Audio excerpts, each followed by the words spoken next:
আসলে আমরা নারীরা কি সংসার নামক জিনিসটার মাঝে মায়ায় পড়ে যাই, মায়ার বাঁধনে বেঁধে পড়ি। হ্যালো এভরিওয়ান, আসসালামু আলাইকুম। কেমন আছেন সবাই? আশা করছি ভালো আছেন। আপনাদের দোয়াও ভালোবাসা, আমিও ভালো আছি। আজকে সকাল সকাল ব্লগটি স্টার্ট করলাম। আশা করি আপনাদের কাছে আমার বড় ব্লগটি ভালো লাগবে। যদি ভালো লেগে থাকে প্লিজ প্লিজ প্লিজ আমার চ্যানেলটা সাবস্ক্রাইব করবেন, পাশে থাকা বেল আইকনটি ক্লিক করবেন এবং আমার ভিডিওটির সাথে থাকবে। আমি আজকে সংসারে সারাদিন টুকিটাকি কী কাজ করি তা আপনাদের মাঝে শেয়ার করব। আমি কী কাজ করি এবং কোথায় গিয়েছিলাম তা থাকবে আজকের ভিডিওটিতে। আপনারা সম্পূর্ণভাবে ভিডিওটি দেখার অনুরোধ রইল। এখানে আমি দুপুরের জন্য রান্না করতেছি ইলিশ মাছের মাথা দিয়ে, লাউ দিয়ে, টমেটো দিয়ে রান্না করতেছিলাম দুপুরের জন্য। আমার কাছে লাউ তরকারিটা ভালোই লাগে, আর এই লাউটা খুবই ভালো। গ্রাম থেকে আসছে তো, সকালবেলা ভ্যানে করে তাজা তাজা লাউ পাওয়া যায়। মানে সব শাকসবজি এখন শীতের দিনে ভালো ভালো সবজি উঠে। দেখি যখন বাজারে গিয়ে দেখি যে এত সুন্দর সুন্দর সবজি, মনে হয় যে সবগুলোই নিয়ে যাই। এখন রান্না বান্না শেষ করার পরে রেস্ট নিলাম। এখন সন্ধ্যার টাইম, আমি একটু বাহিরে বের হয়েছিলাম, কিছু বাজার করব, কাঁচা বাজার করব।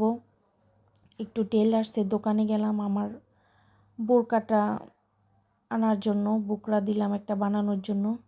সেই জন্য বাসা থেকে বের হয়ে গেলাম, তরকারি কিনলাম, চাবি বানালাম। আমার চাবি নিয়ে এক ইতিহাস।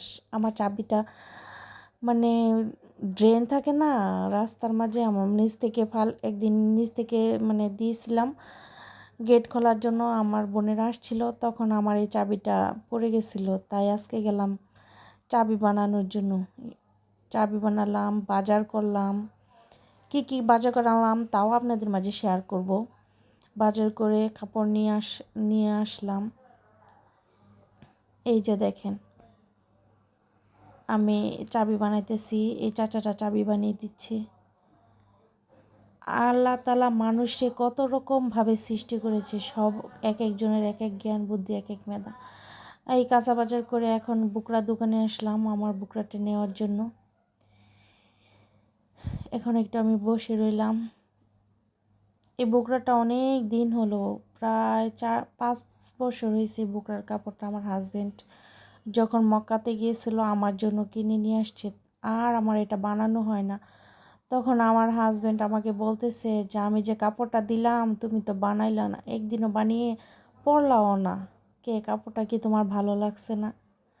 সত্যি কথা কি জানেন আপু এবং ভাইয়ারা, যার হাজব্যান্ড যেমন সমর্থ, যার হাজব্যান্ড যতটুকু দেয়, মানে তার কাছে মনে হয় ততটুকুই তার কাছে অনেক। আমার হাজব্যান্ডের দেওয়ার উপহার আবার ভালো লাগবে না কেন?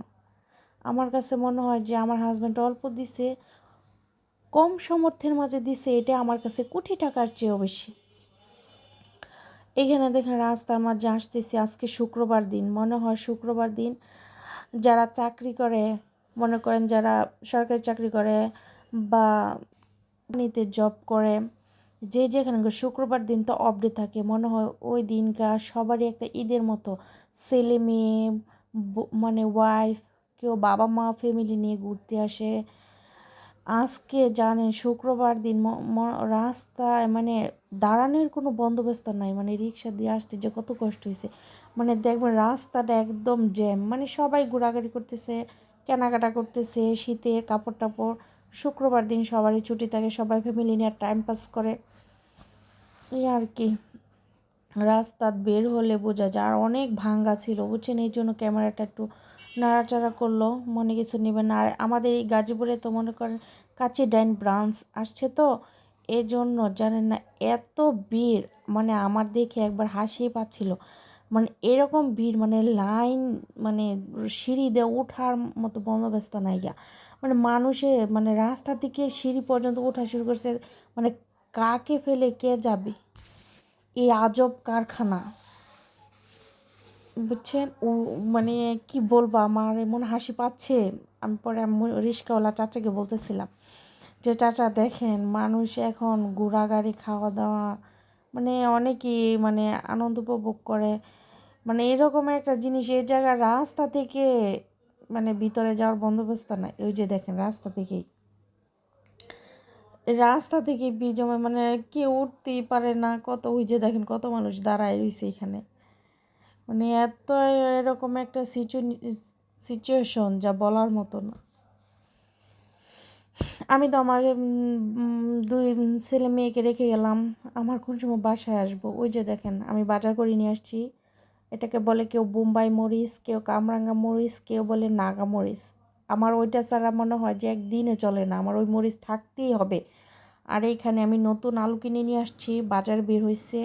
তারপরে যে টক একটা আছে না, টমেটো টমেটো দুই ধরনের, একটা আছে টক মানে দেশির মতো, ওই টকটা আমি নিয়ে আসছি। কাঁচামরিচ নিয়ে আসছি, ধনে পাতা নিয়ে আসছি, লাউ শাক নিয়ে আসছি, আজকে শুটকি নিয়ে আসলাম। আমার মেয়ের জন্য একটা কালা বেগুন নিয়ে আসলাম, তাকে ভাজি করে দেওয়ার জন্য। আর এইখানে এই যে তিল নিয়ে আসলাম, লাড়ু নিয়ে আসলাম আমার মেয়েকে লাড়ু বানিয়ে দেওয়ার জন্য।